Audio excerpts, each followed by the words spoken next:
I was cleaning my gun when she walked into the board game cafe. Ridiculous, right? Professional bodyguards don't typically bring their Glock to geeks and pawns on tournament night, but I'd just come from a job and hadn't had time to stop home. The weight of it pressed against my ankle as I watched her scan the crowded room, those blue eyes calculating, assessing, just like I would. Sorry, folks, we're packed tonight. Anyone willing to share a table? The bearded manager's voice boomed over the buzz of conversation. I kept my head down. Sharing tables meant small talk, and small talk meant questions about what I did for a living. But the universe had other plans. This seat taken? A husky voice with a hint of rasp. I looked up into eyes so blue they reminded me of the Virginia Beach horizon at dawn, when the water and sky become indistinguishable. Nicole Harris. I recognized her from somewhere but couldn't place it. Her perfume hit me next, something expensive with notes of sandalwood, not the fruity garbage most women bathed in. All yours, I muttered, sliding the tournament sheet toward her. We're playing betrayal. So fitting. Her smile didn't reach those ocean eyes. The cafe hummed around us, dice clattering against tables, victory cheers erupting sporadically. But between us stretched a silence that felt dangerous in a way I couldn't explain. You always this chatty? Or am I special? She asked, shuffling the character cards. Jacqueline Wilson. I prefer actions to words. And Nicole. She extended her hand, nails perfectly manicured in deep burgundy. When our fingers touched, hers were unexpectedly warm against my perpetually cold ones. And what actions might those be? The question hung between us as thunder cracked outside, rain suddenly lashing against the windows. Several players jumped, but neither of us flinched. Trained responses, hers from what, I wondered? You're holding your shoulders like someone who carries weight, she observed, moving her game piece across the board. Bun or badge? My fingers twitched involuntarily toward my ankle. Both, sometimes. Interesting. She captured my game piece with a move I hadn't anticipated. And I prefer protection to punishment. What? The game progressed, our conversation weaving between strategic moves and carefully measured revelations. She was good, calculating 3 moves ahead while making it seem effortless. I found myself actually enjoying the mental challenge, something rare in my line of work where physical threats were straightforward. Betrayal, she announced, revealing her final card. Looks like I win. Our fingers brushed as she collected the cards, and this time I noticed a slight tremor in hers. Vulnerability behind perfection. Unsantry match sometime? She asked, sliding a business card across the table instead of her phone number. Tech entrepreneur and social media consultant. Now I placed her, that viral series on women in tech. Maybe. I pocketed the card, knowing I wouldn't call. Attachments were liabilities in my profession. The rain had stopped when we stepped outside, leaving that peculiar silence and the smell of wet asphalt. Her driver waited at the curb, black Audi gleaming under streetlights. Jacqueline, she said, pausing before sliding into the back seat. Most people spend their lives avoiding danger. Some of us run straight toward it. I watched her car disappear into the night, the weight of my gun suddenly noticeable again against my ankle. 3 weeks later, when she walked into my security firm requesting personal protection, I realized with perfect clarity, our game had never ended that night. It had only just begun. Absolutely not. I crossed my arms, staring down my boss across his cluttered desk. And to sign someone else. Frank rubbed his balding head, the overhead fluorescence reflecting off his scalp. Jackie, she specifically requested you. Since when do we let clients handpick their security detail? I kept my voice level despite the knot forming in my stomach. 3 weeks had passed since that night at the board game cafe, yet I could still smell her perfume if I closed my eyes. And since said client is willing to pay triple our standard rate, Frank slid the contract across his desk. And since said client is Nicole Harris, whose face is plastered across half the tech magazines in the country. I glanced at the paperwork, the threat assessment catching my eye. These are serious threats. Death threats, specifically. Started after she announced the launch of her new privacy software. Frank leaned forward. Oak, I know you hate babysitting celebrities, but this is different. She's got real enemies in high places. The memory of her steady hands arranging game pieces flashed through my mind. Fine, but I maintained professional distance. 2 hours later, I stood in the lobby of Harris Technologies, watching Nicole charm a group of investors. She wore a tailored navy suit that probably cost more than my monthly rent, her hair swept into an elegant updo that exposed the curve of her neck. "Ms. Wilson." She spotted me, excusing herself from the group. "Punctual. I appreciate that." "Ms. Harris." I nodded curtly. "When we should discuss the security protocols in private." Her office overlooked the Virginia Beach boardwalk, waves crashing against the shore 20 stories below. Floor-to-ceiling windows, a security nightmare. "Tinny's windows need to be replaced with ballistic glass," I said, running my fingers along the frame. "And you'll need to rotate your daily routines. Always business first with you." She perched on the edge of her desk, crossing her legs. The movement drew my eyes before I could stop myself. "Aren't you even a little curious why I requested you specifically? And I assume you Googled our firm and liked my credentials." I kept my tone flat, professional. She laughed, the sound warming the sterile office. "Unliked how you never flinched when that thunder cracked at the cafe. Everyone else jumped. Not you." "Training." "And I liked how you assessed every person who walked through that door." She stepped closer, the scent of her perfume filling the space between us. "She never stopped working, even while playing a game." "That's what you're paying for." I stepped back, maintaining distance. "Now about your schedule." "I have a charity gala tonight." She interrupted, her eyes never leaving mine. "Black tie. I'll need you there." "And I don't do evening gowns." "Suit then." Her eyes traveled down my body. She'd look stunning in a tailored suit. The air conditioning hummed in the silence that followed, my skin prickling under her gaze. "Ms. Harris." "Nicole," she corrected. "Ms. Harris," I repeated firmly. "Tense arrangement works only with clear boundaries. I'm your security detail, not your date." "Of course." She smiled, but something flashed in her eyes. Disappointment? Challenge? Though in my experience, Jacqueline, the most interesting things happen when boundaries blur. The threat assessment file felt heavy in my hands. "Someone wants you dead. This isn't a game." On the contrary. She returned to her desk, the professional mask sliding back into place. "Everything's a game when the stakes are high enough. You taught me that." I left her office with security plans in place and an uncomfortable awareness of how her presence affected my usually steady pulse. In my car, I found a small package on the passenger seat. A vintage chess piece, the Queen, with a note, "For protection, not punishment."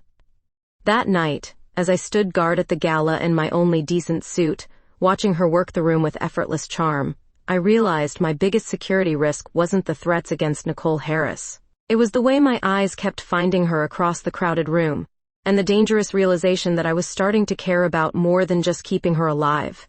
And guest room has its own bathroom. Nicole pushed open the door to what most people would call a master suite. "Oh, will this work?" And I dropped my duffel bag on the pristine white duvet. 2 weeks into this assignment, and here I was, moving into her beachfront home after the third threatening letter arrived yesterday. The envelope had contained a single bullet and the words, "Ein privacy has a price." "It's fine." I kept my tone neutral despite the knot in my stomach. Living in close quarters with clients, always complicated things. Living with Nicole Harris felt like playing with fire.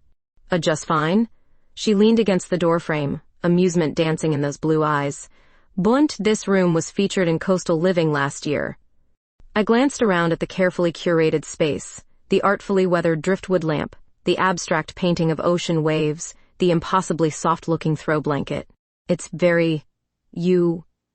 And what exactly am I, Jacqueline?" She crossed her arms, challenging me. "Beautiful, dangerous, complicated, meticulous," I said instead.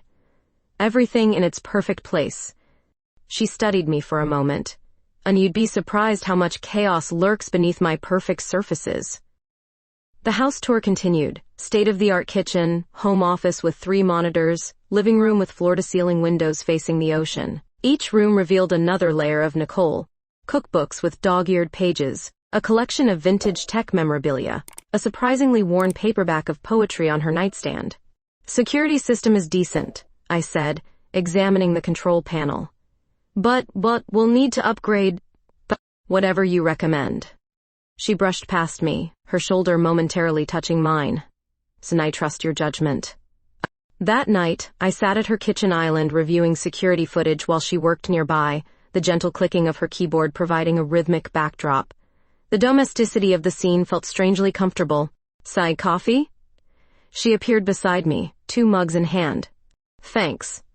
Our fingers brushed during the handoff, and I noticed a small tattoo on her inner wrist, a semicolon. For all the stories that could have ended, but didn't, she explained, catching my gaze. I wanted to ask more but kept my focus professional.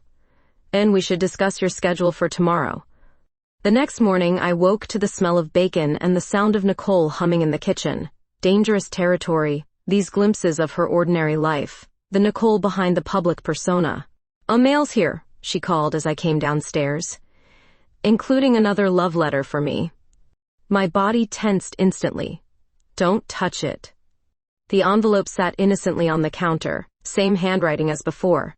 I carefully opened it using gloves, revealing a photograph of Nicole entering her office building, a red X drawn across her face. "And they're watching you," I said, my voice tight. We need to increase security." Her face paled slightly, but her voice remained steady. "Well, now I definitely need a shower before my meeting."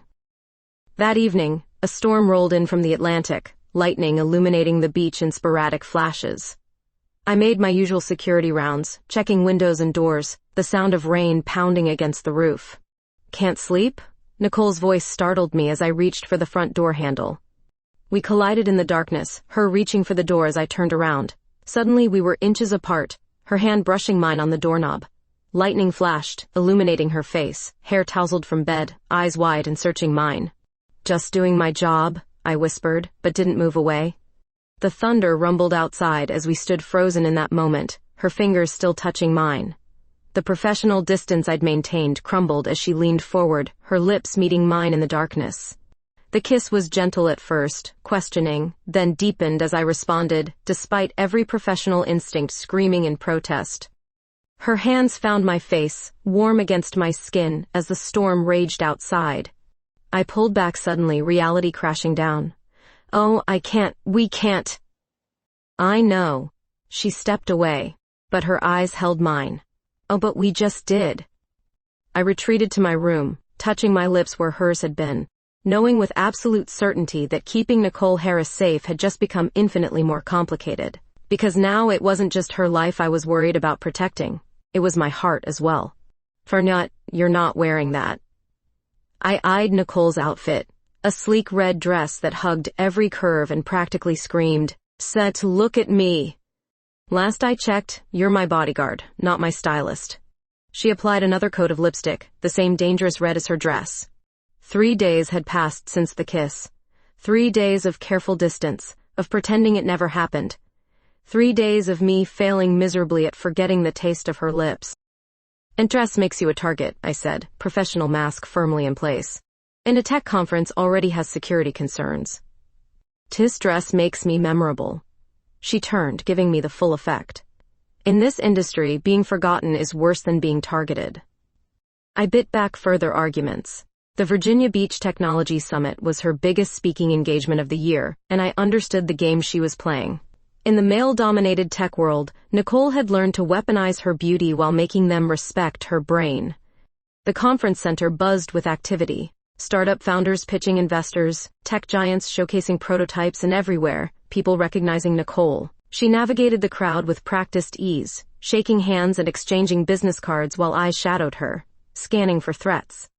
"Ms. Harris, your keynote is in 20 minutes, an assistant informed us, leading us toward the green room.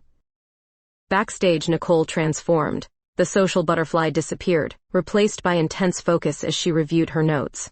I watched her pace, muttering key points under her breath. "Nervous?" I asked, surprised to see this crack in her confidence. "Terrified." She glanced up with a vulnerable smile I'd never seen before. "When 500 industry leaders out there waiting for me to either dazzle or crash." "Full dazzle."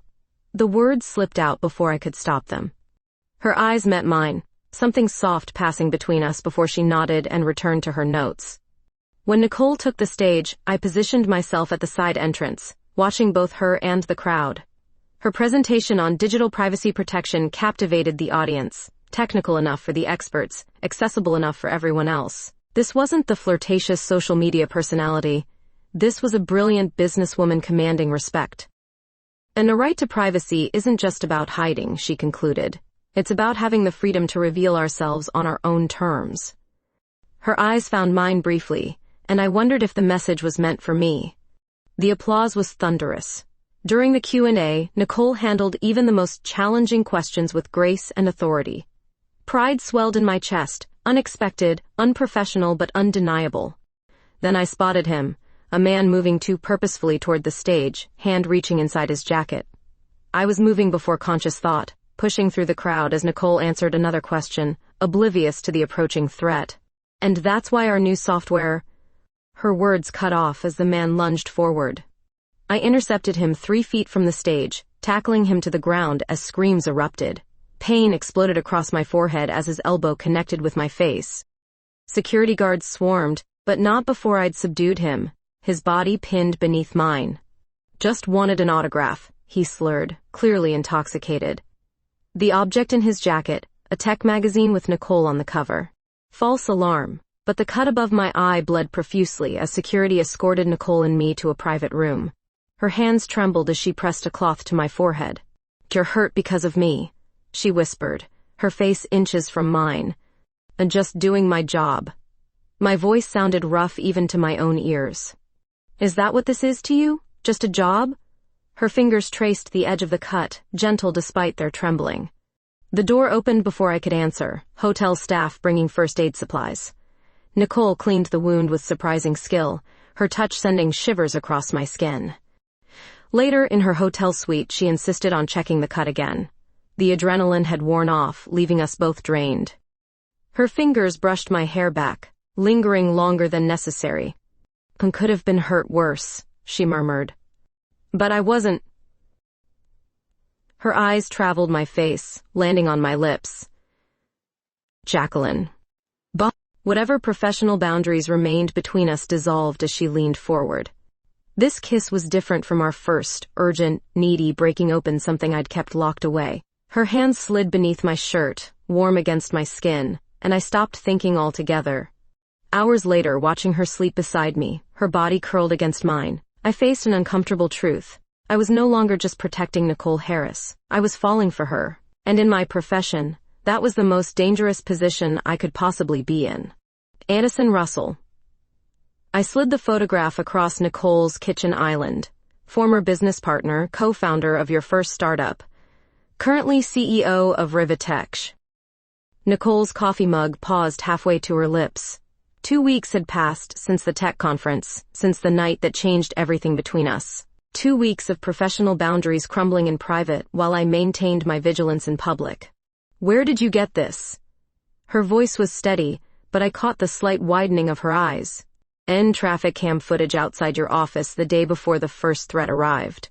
I pulled up the video on my tablet, saying which she was parked across the street for 3 hours. Nicole set down her mug carefully. "Addison and I haven't spoken in almost 2 years. So you didn't think to mention your ex-business partner might have a grudge?"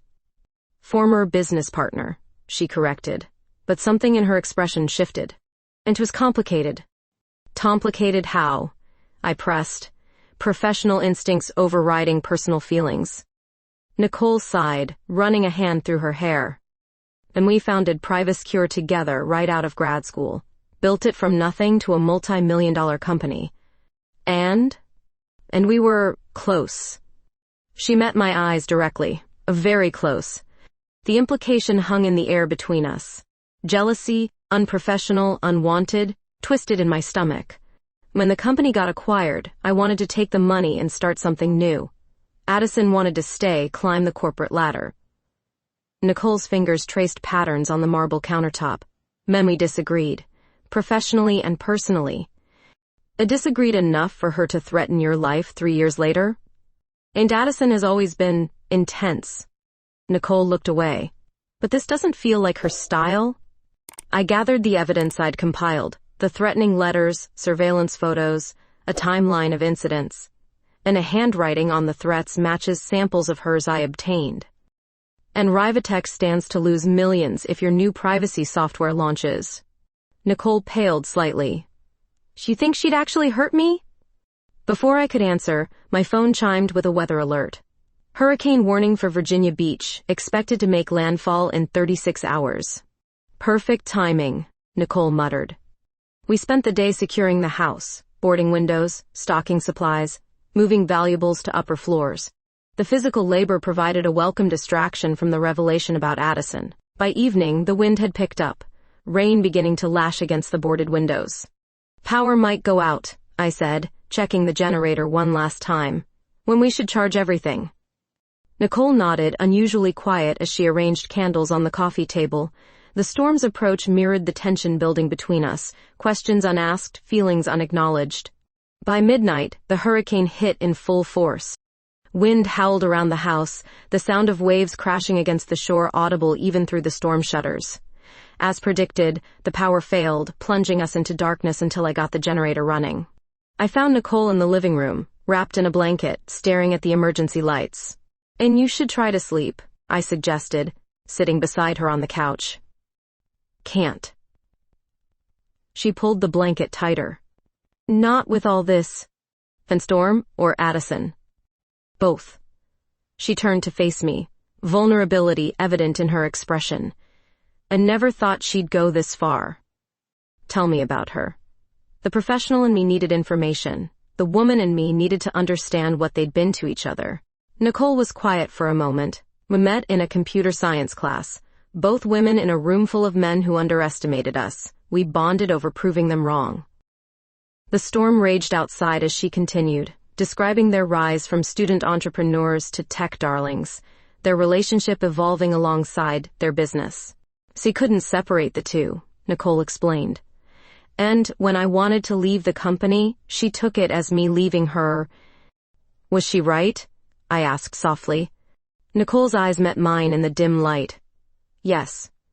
We wanted different things. She wanted control, of the company, of me.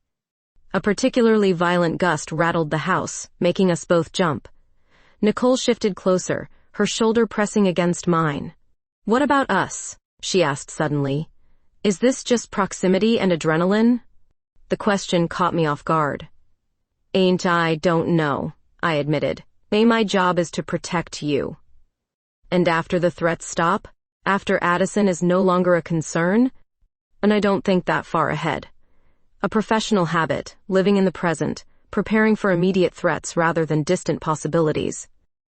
Nicole's hand found mine in the darkness. Handu. I think about you. The confession hung between us as the storm raged. I should have maintained distance, kept things professional. Instead, I pulled her closer, her head resting against my shoulder as the hurricane surrounded us. We'll figure it out, I promised, not knowing if I could keep it. But first, we deal with Addison. As Nicole eventually drifted to sleep against me, I stared into the darkness, listening to the storm's fury. For the first time in my career, I feared I might not be objective enough to keep my clients safe, because somewhere between board games and hurricanes, Nicole Harris had become far more than just a job to me. What's so interesting about my calendar? Nicole peered over my shoulder as I scrolled through her schedule on my tablet. I'm just checking security for your upcoming events. And closed the app quickly, but not before she caught a glimpse of the date I'd been staring at. And is that my birthday? A smile spread across her face. Jacqueline Wilson, are you planning something? Security professionals don't plan surprises. I kept my expression neutral. Surprises are security risks. 3 weeks had passed since the hurricane. 3 weeks of investigating Addison Russell while pretending my feelings for Nicole were under control. 3 weeks of falling deeper despite my professional instincts screaming in protest. Whatever you say. She kissed my cheek before heading to her home office for a video conference. The truth was, I had been planning something. My birthday was next week, a fact Nicole had discovered while snooping through my wallet for takeout menus. She'd been dropping hints about celebrating, but I'd deflected each time. Birthdays weren't my thing, especially not with clients. Even clients who had somehow become much more. Later that evening, I found Nicole scrolling through her phone, unusually engrossed. "What's so fascinating?" I asked, settling beside her on the couch. She locked her screen quickly. "Bought work stuff." I raised an eyebrow. "You're a terrible liar. And you're impossible to surprise." She sighed dramatically. "Fine. I was looking up vintage motorcycles." "Motorcycles?" Of all the things I expected, that wasn't on the list. "And I saw that old Harley magazine in your bag." Her eyes lit up with genuine interest. "The one with all the notes in the margins. You restore them?" Something warm unfurled in my chest. No one had ever paid attention to that particular passion of mine. "Used to," I admitted, "but my dad taught me. We rebuilt a '69 Triumph before he died." Nicole's hand found mine, squeezing gently. "Tell me about it."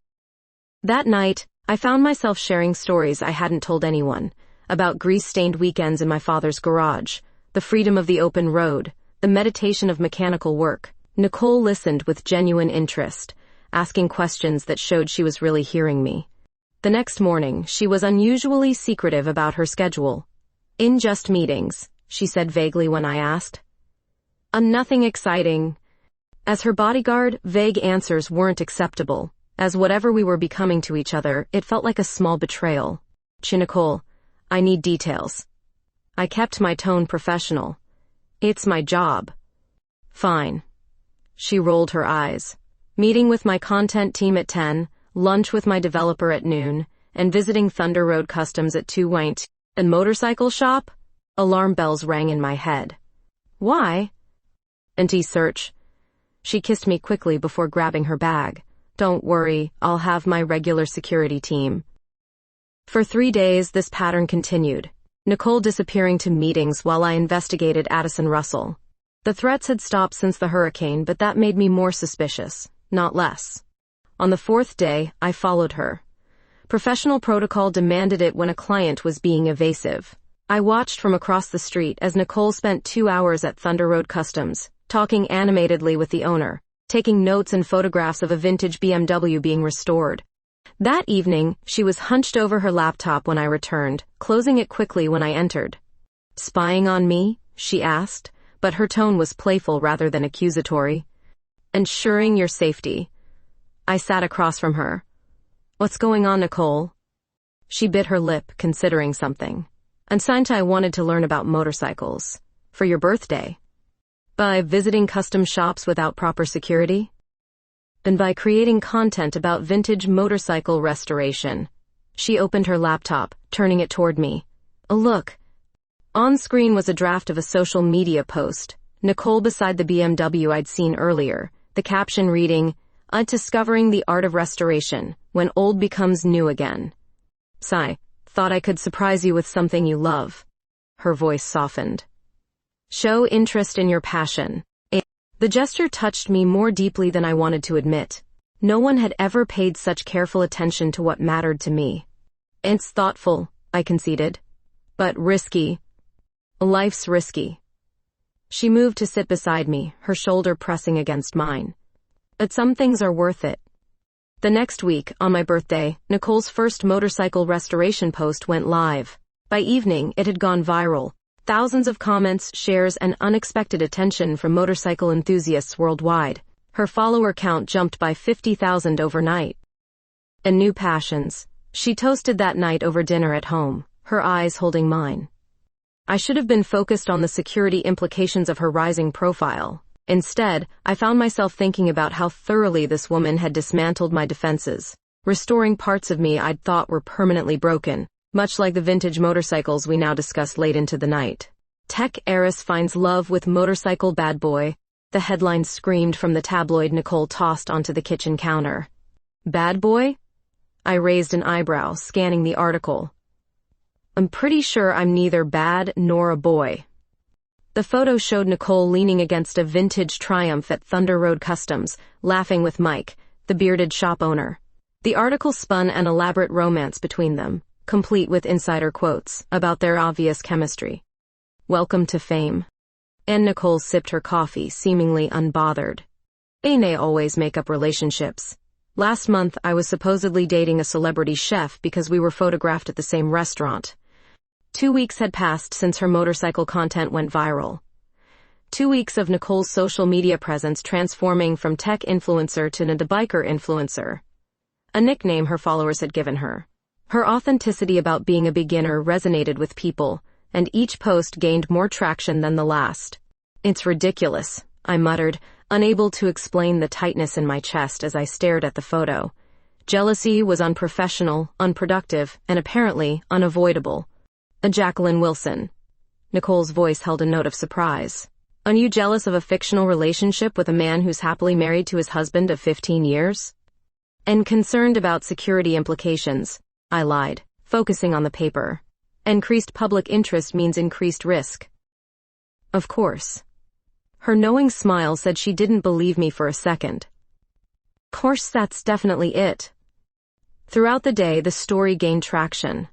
Nicole's publicist called 3 times, suggesting they could leverage the publicity for her upcoming software launch. By afternoon, more photos had surfaced. Nicole and Mike examining engine parts, their heads bent close together. "On your phone's been buzzing non-stop," I noted as we ate dinner. Then my follower count jumped another 100,000. She scrolled through notifications. "People are fascinated by this fake romance. The motorcycle community is especially invested." Said great. My tone made it clear I thought it was anything but. Nicole set down her phone, studying me. "Kiss really bothers you. It's unprofessional to discuss personal feelings about a client's publicity." I kept my voice neutral, gathering our plates. "I'm not asking my bodyguard." She caught my wrist, stopping me. "I'm asking the woman who's been sharing my bed for weeks." The directness of her statement hit me like a physical force. We'd been careful not to define whatever was happening between us, maintaining the fiction of professional boundaries even as they crumbled night after night. "It shouldn't bother me," I admitted finally. But it does." "Why?" "Because I've never felt this way. Because I'm terrified of how much I care. Because caring makes me vulnerable, and vulnerability gets people hurt in my profession." "Because they got it wrong," I said instead. "Because they don't see what's really happening." Nicole's expression softened. "And what is really happening, Jacqueline?" Before I could answer, her phone rang, her publicist again, this time with news that a major motorcycle brand wanted to sponsor her content. The moment shattered, professional reality intruding once more. Later that night, another tabloid published a more invasive story, speculating about Nicole's secret romance, and questioning her sexuality based on past relationships. The article mentioned Addison by name, dredging up their business split with salacious implications. "One had no right," I said, watching Nicole's face pale as she read it. "It's what they do." Her voice was tight.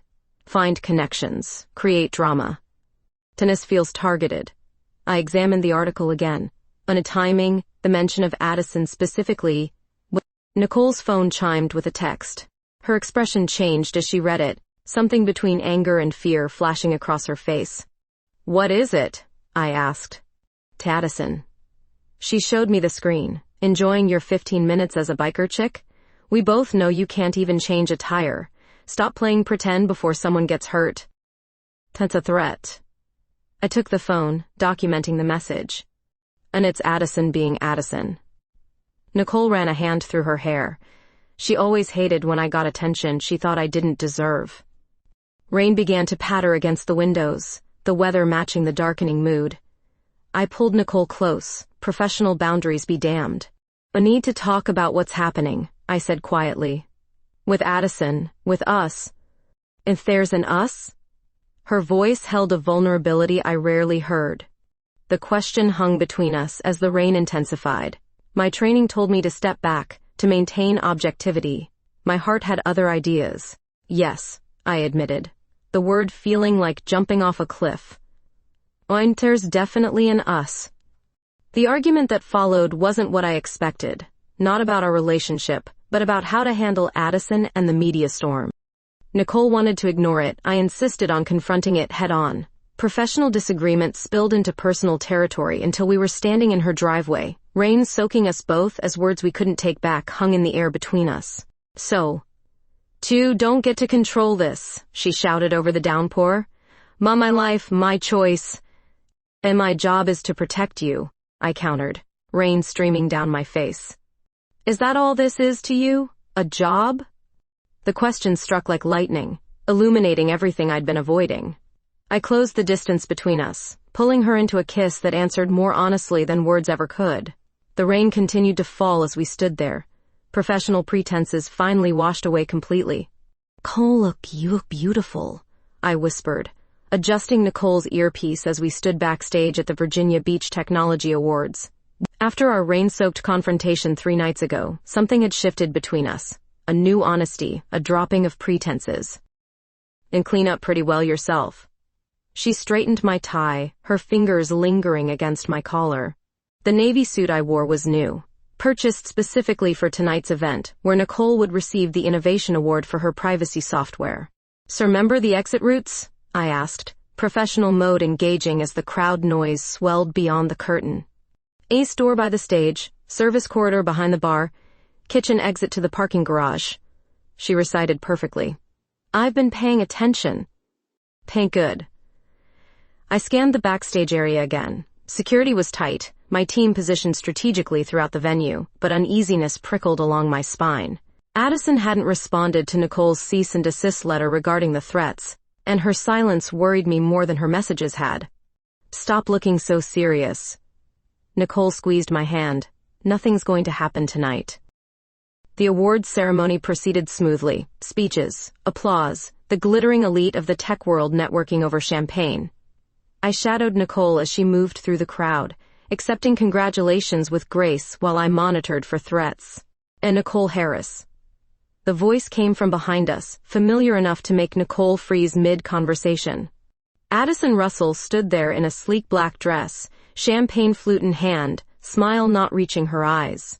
Taller than Nicole, with sharp features and calculating gray eyes, she radiated controlled intensity. "Addison." Nicole's voice remained steady. "So I didn't know you were attending. And I wouldn't miss seeing you receive an award for software built on concepts we developed together." Her gaze shifted to me. "And, who's this? Your new security detail?" The emphasis made her meaning clear. I extended my hand, professional mask firmly in place. "Jacqueline Wilson, the motorcycle enthusiast." Addison's handshake was brief, dismissive. "Your recent publicity pivot is fascinating, Nicole, though motorcycles seem an odd choice for someone who once called them death machines." Nicole tensed beside me. "People change." "Do they?" Addison sipped her champagne. "Or do they just find new people to reflect whatever image serves them at the moment?" The conversation continued, barbed comments disguised as pleasantries while I remained vigilant. When Nicole excused herself to the restroom, I followed protocol, waiting outside. "So break your heart too." Addison appeared beside me, voice low. "Once you've served your purpose." "I'm just doing my job." The lie felt bitter on my tongue. "Keep telling yourself that." She leaned closer. "I've seen how you look at her. I used to look at her the same way." Before I could respond, Nicole emerged, her expression tightening at the sight of Addison beside me. "Everything okay?" "And perfect." Addison's smile turned predatory. "And I was just telling Jacqueline about your pattern with employees." "That's enough." Nicole's voice was steel. "Whatever game you're playing, it's over." "Game?" Addison laughed, the sound drawing attention from nearby guests. "Ain't you're the one playing games, Nicole, pretending to be something you're not. Those threats? Consider them a wake-up call from someone who actually knows you."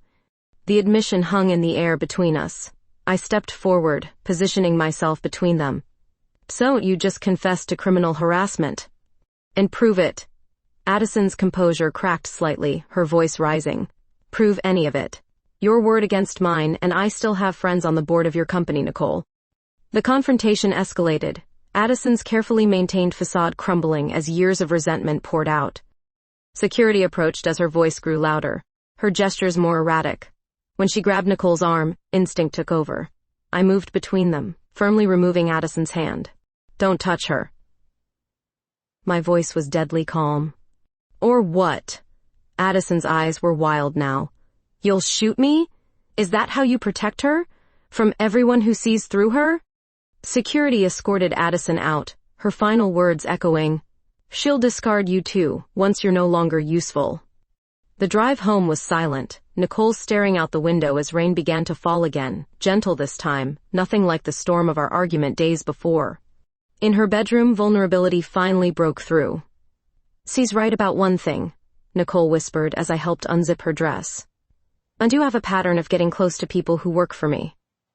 "Is that what you think this is?" I asked, turning her to face me. "Isn't it? You're literally paid to be here."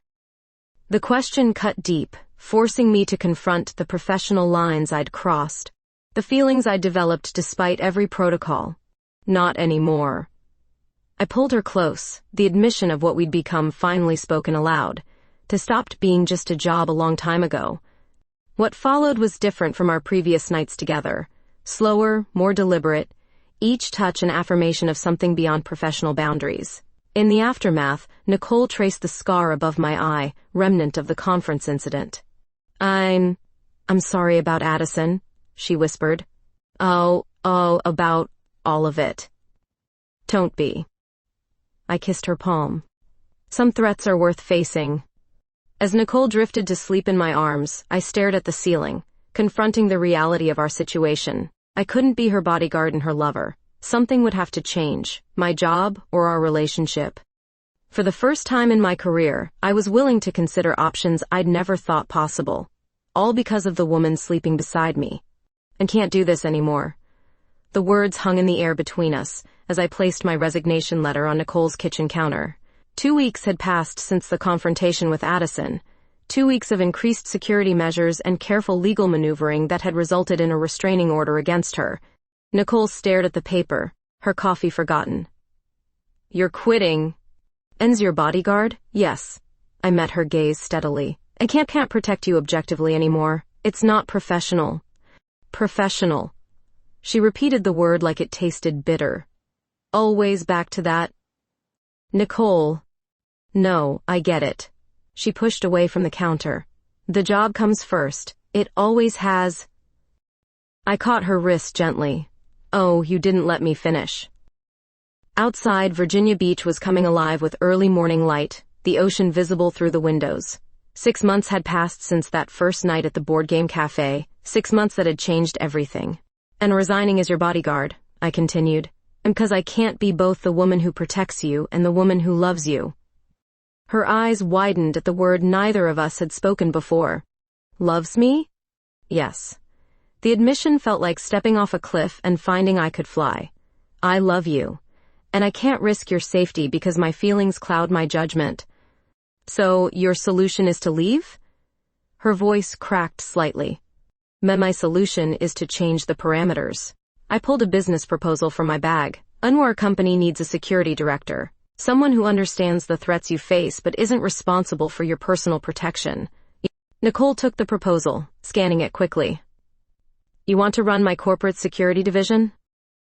"And I want to be with you," I said simply, "without compromising your safety or my professional ethics." The silence that followed felt endless, Nicole's expression unreadable as she considered the proposal. Finally, she set it down and stepped closer. "And if I said no?" she challenged. "And if I said I wanted you, not your security expertise? And I'd still leave this job." I touched her face gently. "And find another way to be part of your life." Her kiss was answer enough, fierce and certain, breaking the last chains of professional distance between us. Later that day, I moved my things from the guest room to Nicole's bedroom, the symbolic shift making official what had been true for months. My security team took over her personal protection while I began transitioning to my new role. "And you know," Nicole said that evening as we walked along the beach at sunset, "I never thanked you properly." "For what?" "For seeing me." She squeezed my hand. "Not the social media persona or the tech CEO. Just me. And trained to see what others miss." I pulled her closer as the wind picked up. "Though I missed the signs that night at the board game cafe." "What signs?" "And that losing that game was the best thing that would ever happen to me." 6 months later, I stood in the doorway of Geeks and Pawns, watching Nicole charm the tournament coordinator. We'd come full circle, back to where it all began, though everything had changed. And look who finally showed up, the bearded manager called out. Ansel, our celebrity couple. Nicole's motorcycle content had evolved into a popular series about women in traditionally male spaces, while her privacy software had become the industry standard. Addison had eventually moved to Seattle, her threats fading as she found new ventures to pursue. Ready to lose again? Nicole challenged as we took our seats at the game table. I never lose, I replied, arranging my pieces. Whined, sometimes I just take the long way to victory. Around us, the cafe buzzed with activity. Dice rolling, cards shuffling, the comfortable chaos of people at play. No one paid attention to the tech CEO and her security director, just another couple enjoying game night. As thunder rumbled outside, echoing that first night, Nicole reached across the table, her fingers intertwining with mine. To the long way, she whispered, blue eyes holding mine. To the long way. I agreed, finally understanding that some games aren't about winning or losing, but about finding exactly where you're meant to be.